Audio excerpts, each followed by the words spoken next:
మీరన్న Tesla Indian roads పైకి వస్తే దాని ఇంపాక్ట్ ఎలా ఉండబోతుంది, అట్లాగే ప్రైస్ వైజ్ అలాగే వయబిలిటీ వైజ్? సార్, టెస్లా యొక్క ప్రొడక్ట్ ప్రైసింగ్ స్ట్రాటజీ మీరు చూసుకున్నట్లయితే వారు చాలా తెలివిగా చేశారు. టెస్లా ఫస్ట్ కార్ మీరు గమనించినట్లయితే ఇట్స్ కాల్డ్ రోడ్స్టర్. ఓకే, అది ఆ రోజుల్లో ఎంత కాస్ట్ ఉండేది అంటే $100,000. అంటే ఈ కాలమాన ప్రకారం ఇంచుమించు 85 లక్షలు స్పోర్ట్స్ కార్. ఆ తర్వాత మోడల్ ఎస్, అది కూడా ఇంచుమించు $120,000 ఉండేది. వీటిని హెవీ టెక్నాలజీ బేస్డ్ ప్రొడక్ట్స్గా చేసి ఒక ఆస్పిరేషనల్ ప్రోడక్ట్ని తయారు చేశారు. అటువంటి ఏమంటారు మైండ్ సెట్ని క్రియేట్ చేశారు. ఇలా అవుతుంది అన్న టైంకి మోడల్ టీ అనేటువంటి ప్రోడక్ట్ని లాంచ్ చేసి $30,000కే లాంచ్ చేయడం జరిగింది. అంటే మన దాంట్లో చూసుకున్నట్లయితే 25 లక్షల నుంచి 30 లక్షలు.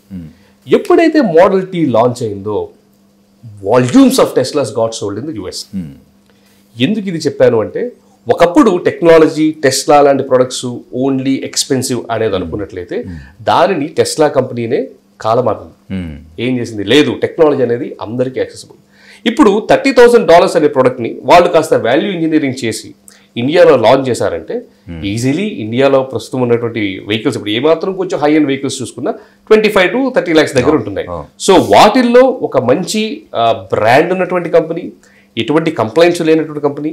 దాంతోపాటు టెస్లా మోడల్ ఎట్లా ఉంటుందంటే, వెహికల్ అమ్ముతూనే ఒకవేళ ఎక్స్ట్రా ఫీచర్స్ లేదా అటానమస్ డ్రైవింగ్ కావాలనో లెవెల్ 4 డ్రైవింగ్ కావాలనో ఉంటే సాఫ్ట్వేర్ సబ్స్క్రిప్షన్ మోడల్ ఉంటుంది. అంటే నెలకి ఇంత కడుతూ ఉండాలి.